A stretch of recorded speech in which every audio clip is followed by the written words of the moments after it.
Visions of the Black Heaven. Written by Daniel Zien, read by Daniel Zien. Chapter 30. Old Man Shorter watched as Woodard sat on the fallen tree trunk with the shadows. They all looked up at Woodard. He nodded his head yes. 2 shadows went one way, 2 shadows went another. Then Woodard sat down. Hans had smelled a stench. That stench for so long here in America he almost did not even notice it any longer. A few minutes later, one of the shadows returned.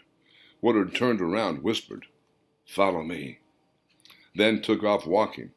The old man reluctantly got up and followed. Old Man Shorter and Woodard stumbled on Hans and Victorian walking through the forest. The 4 of them seen each other in a moment of instant recognition. They knew why each other was here. Victorian and Old Man Shorter looked at each other. They also had a moment of knowing what was about to happen, but could not explain it.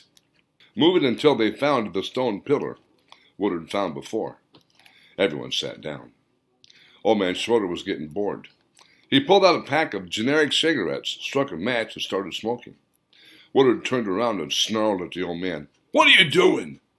Want to give away our position? Put that thing out. Those things will kill you anyway." The old man replied in anger as he stubbed his smoke out on the tree trunk. Hans pulled out a small flask and took a nip. He felt his mind start to clear as the liquid pleasure started to take its effect. Voltairian walked off, looking up into the partly cloudy night sky. He saw stars and constellations he did not recognize. Where could we be, he wondered to himself. This is not like being in the southern hemisphere where the constellations were reversed in comparison to the northern hemisphere. He'd never seen these stars or constellations before. When he looked in the direction that they walked, the horizon was partially hidden by the forest. Yet the openings of the forest did not reveal a horizon. It looked like a ring of haze surrounded the forest. Looking into the distance, past the stone pillar hidden in the foliage, glowing in the distance was a colored lights of the stained glass windows. He could not make out what kind of trees they were around the cabin. They were taller than the trees around their house. He saw movement, strange movement beyond the trees. 4 figures dressed in leather and burlap clothing. 2 had metal breastplates that his visions displayed. The figures were far off, so he could not tell how tall they were, but they seemed to be very large. The 2 had odd-looking silver rings on their heads. One had a strange-looking sash on its shoulder and chest. 2 men and a woman stood looking around. Another tall figure appeared and then disappeared.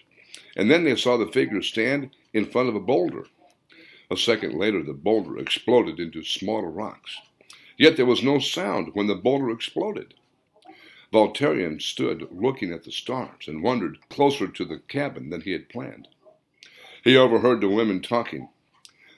"It's like this dimension is changing us. We are one way in this dimension and another in another dimension." Hans looked at Woodard and said, "We need to leave. We need a different plan." Woodard whispered, "No.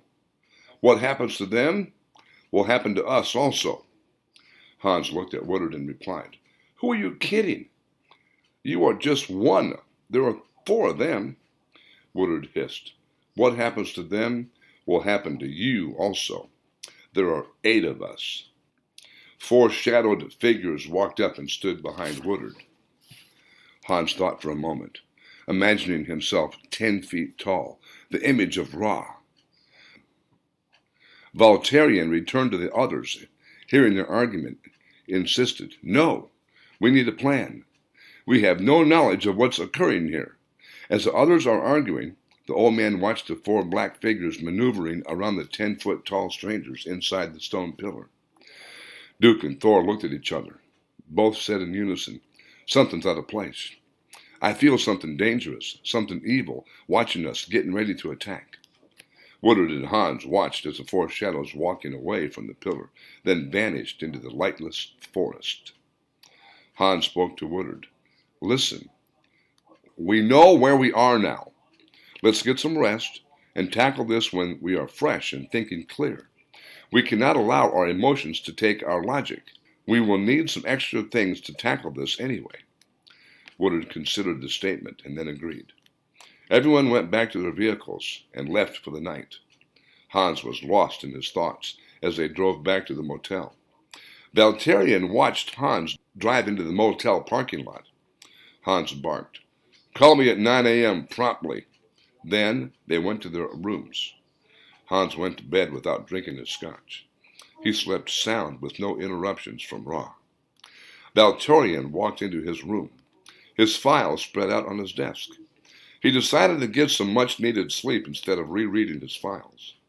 Lying in bed, his mind reviewed his files and what he saw tonight.